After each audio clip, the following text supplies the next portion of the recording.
Schwarz IT от самото си създаване се обедини около идеята, че ние искаме да сме много близо до образованието.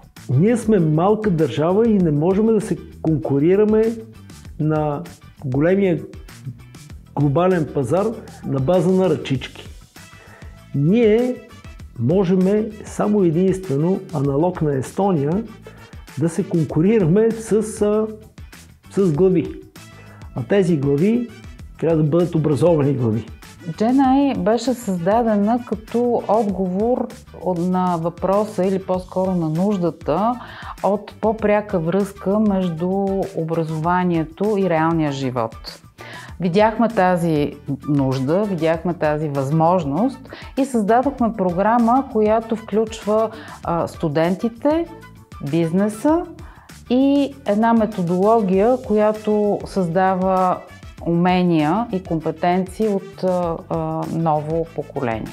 Създадохме GenAI от осъзнаването, че света, в който живеем, е твърде комплексен, за да могат проблемите му да бъдат решавани от тесни специалисти. Смисълът на програмата е да събере на едно място студенти с различни профили, с различни специализации от различни университети, които работят заедно в екип и от различни гледни точки адресират и търсят решения на един истински реален проблем. Мога спокойно да кажа, че GenAI е за момента поне единствената подобна програма в България.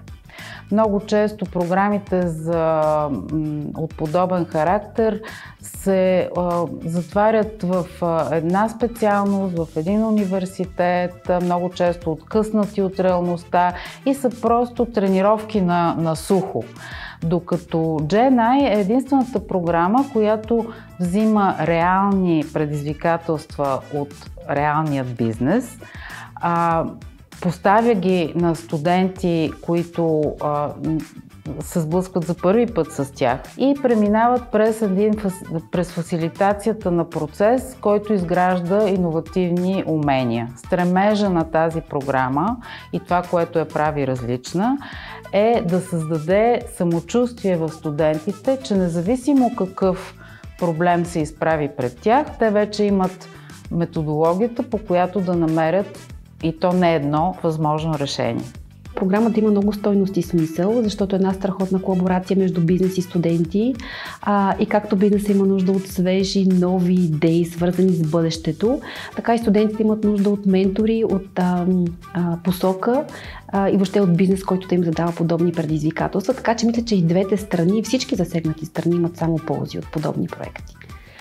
Обучението се различава първо по това, че работим директно с бизнеса и това, че работиш с ментори, не работиш с цел просто да изкараш една оценка или да научиш дадена лекция или да си напишеш курсовата работа. Работите екип, което също е друга разлика с стандартното образование, за да постигнете една обща цел и да създадете нещо много различно.